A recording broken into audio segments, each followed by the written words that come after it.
Sega.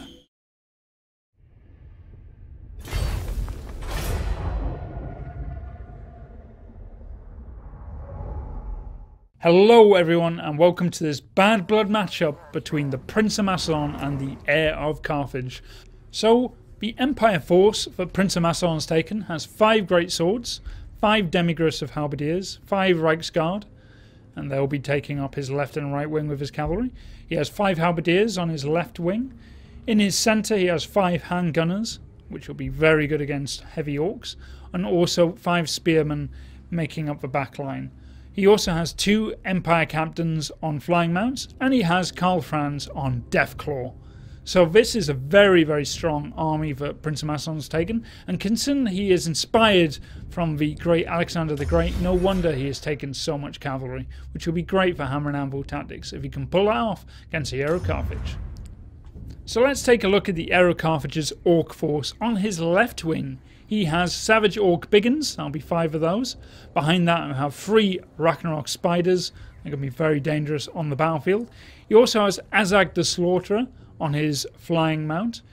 In his front ranks he has some Savage Orcs and some Black Orcs, and behind that he has some Night Goblins and also 4 Doomdiver Catapults. And then on his right wing he has some Savage Orcs on cavalry, and he also has some more Biggins as well. So a very strong force, and one will do very well on the offensive. So you can see the heir of Carthage moving forward against the Prince of Macedon's Empire forces. Some repositioning from the Prince of Macedon, move his halberdiers more to the centre, probably wants to deal with the monstrous creature problem he might have on his right wing. But he does have an advantage here with the high ground going down, so he's moving his great swords forward, also his demigryphs, and you can see he's also moved up his Empire captains as well. So the heir of Carthage here is going to start laying down a bit of goblin artillery as he fires his Doomdivers straight into the Empire forces. So let's have a watch this as they come in. You're going to see a bit of a blood splattering as a goblin flies straight into that precious great sword unit of the Prince of Macedon, and the feet are left in the floor. Kind of bloody mess, but that's what you expect from a Doomdiver. It's basically human missiles being fired at the Empire here, and they are going to be doing a lot of damage to a force which might be positioned on a hill overlooking the orcs on the right wing. Definitely gives them no safety from flying goblins which are coming straight for their guys. So you can see the front line is also getting hit here. Maybe not the best target in the world, spearmen and gunners, but he's softening up the centre for a charge later on with his orcs, and there's no better way to do it when with goblins that fly in and explode like that. You see covering the Empire troops in blood. So all this artillery fire has forced a move from the Prince of Macedon, and he's going to use his advantage of the hill on the right flank to charge down with his demigryphs and his greatswords. This is going to be a very dangerous moment for the Prince of Macedon, heir of Carthage. A response is needed by both sides, and the correct one seems to go in the favour of a heavy charge there. Look at the damage that does. Flying back, orcs everywhere, and followed up as well by greatswords on top of that, and some magic as well. And this is a devastating charge and a one, especially with the orcs being downhill, giving all the advantage to the Empire player. The Ragnaroks are being thrown into combat, but they're being thrown in against demigryphs with the halberdiers, and this is the kind of combat that they excel in, fighting against monstrous creatures like that. And you can see they're making short work of the orcs on this left flank, and this is going to be a victorious right flank attack from the Prince of Macedon as he follows up with Karl Franz and his Empire captains as well, as they fly over the battlefield to make sure that this wing has completely folded up. As you can see, they're fighting there already, and this has forced even more reaction. And you see the Azag Slaughterer fighting for his life against those 2 Empire captains. But it's not all in vain, archers are fighting as well. So you can see this has forced the heir of Carthage to go for a massive assault in the centre, which has been softening up with his Doomdivers.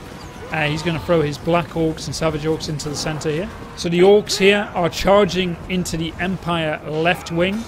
They've had massive casualties on the Orc left, so they now have to make sure that they cause the same on the Empire side, as their 2-handed Biggins just smashing into the halberdier troops, causing mass amount of casualties. This is, combined with the assault on the centre, is a very critical point in the battle, and the Prince of Macedon needs to find a way to respond to this, or he might find both his centre and his left flank collapsing under the sheer weight of orcs as they rush forward here.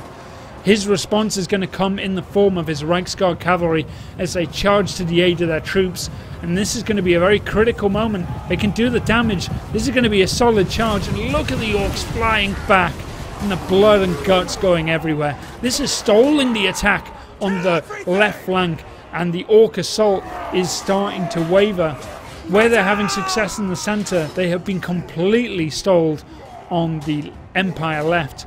And this gives some chances, some more Empire Knights to start roaming the battlefield into the centre where the orcs are having great success. And look at the success of that charge as it slams into the black orcs there. And even more of them being flung out of the way of that impactful cavalry charge. So you see gunners still firing into combat, doing what they can, but that front line is being shattered by the sheer weight of black orcs and savage orcs. But the orcs have no left wing at all. It's been completely destroyed by those demigriffs and greatswords. But in the centre and on the right wing, they're doing okay. But that cav charge from the Reiksguard has really stopped any momentum on that right wing. And the orc cavalry itself did not get much of a charge off and is being engaged by the Reiksguard. So the demigriffs, back from their victorious charge on the right flank, are coming back in now. And they're charging into the rear of Aero Carthage's orcs, slowing any momentum that they did have from their victory in the centre, and hammer and anvil tactics showing greatly effective in Total War Warhammer, and that is going to be a lot of dead orcs as the Reiksguard and Demigriff Knights absolutely massacre the orcs from behind. A lot of the fighting has dissolved into one-on-one and small melees across the battlefield, one of these being Karl Franz fighting against the Orc Shaman here. Deathclaw is covered in orc blood. You can see great swords also coming back from their victorious attack on the flank here to reinforce the centre. Very powerful unit in this kind of battle, especially when the orcs have got so many more melee troops. You can see that it's completely over on one flank. Both flanks for orcs have just been completely collapsed. You see Karl Franz here on low HP getting chased by the orc cavalry. Demigriffs once again come to the rescue. So this will be the last roll of the dice for the Aero Carthage, throwing in his fearsome Ragnaroks, but straight into Demigriff Knights, and these guys have been waiting for another crack at the Ragnarok Spiders. But this is all down to these guys. If they can do the damage, then they might be able to pull it out. But there's two of them down already, cut to pieces, as their HP was already low from the combat before.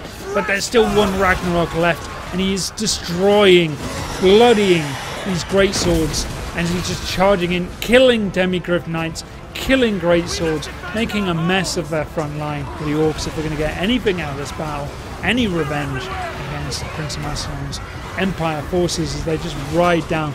Black Orcs in combat as well, along with Savage Orcs, but you can see those flags are turning white as the Orcs are starting to give up the fight. Demigriff's great swords and Reiksguard still dominating the battlefield with Karl Franz flying in the sky as well, and it looks like the orcs are just being carved up here by these two-handed infantry murdering units. And right now it just looks like the orcs are just retreating across the board. You see that even the black orcs are running, and that will be a valiant defeat. So the victory definitely came when the Prince of Macedon attacked on the orc left flank with his demigriffs and his greatswords, shattering the greenskin left flank, and forced a reaction into the centre and to the right, which eventually was wrapped up by cavalry charges in the rear and good old hammer and anvil tactics, which the Prince of Macedon is so skilled in using. So Prince of Macedon is victorious in this bad blood matchup between the Empire and the Greenskins. He will go on to the next round to fight his next opponent. Blood for the Blood God.